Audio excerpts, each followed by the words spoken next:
خطبہ نمبر 113، آپ علیہ السلام کے خطبے کا ایک حصہ، مذمت دنیا میں۔ بسم اللہ الرحمن الرحیم۔ وأحذركم الدنيا فإنها منزل قلعة وليست بدار نجعة قد تزينت بغرورها وغرت بزينتها دار هانت على ربها۔ میں تمہیں اس دنیا سے ہوشیار کر رہا ہوں کہ یہ کوچ کی جگہ ہے، آبادانی کی منزل نہیں ہے۔ یہ اپنے دھوکے ہی سے آراستہ ہو گئی ہے اور اپنی آرائش ہی سے دھوکہ دیتی ہے۔ اس کا گھر پروردگار کی نگاہ میں بالکل بے ارزش ہے۔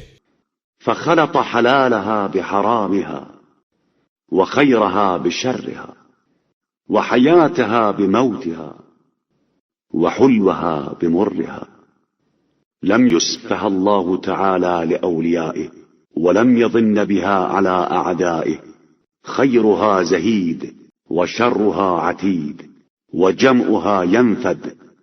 اسی لیے اس نے اس کے حلال کے ساتھ حرام، خیر کے ساتھ شر، زندگی کے ساتھ موت اور شیریں کے ساتھ تلخ کو رکھ دیا ہے، اور نہ اسے اپنے اولیاء کے لیے مخصوص کیا ہے اور نہ اپنے دشمنوں کو اس سے محروم رکھا ہے۔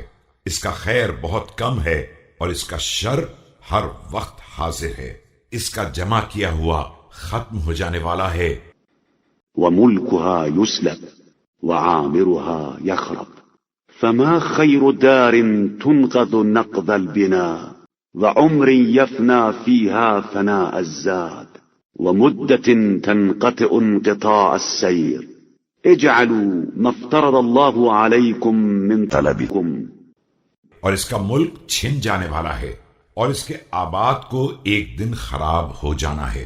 بھلا اس گھر میں کیا خوبی ہے جو کمزور عمارت کی طرح گر جائے، اور اس عمر میں کیا بھلائی ہے جو زاد راہ کی طرح ختم ہو جائے، اور اس زندگی میں کیا حسن ہے جو چلتے پھرتے تمام ہو جائے۔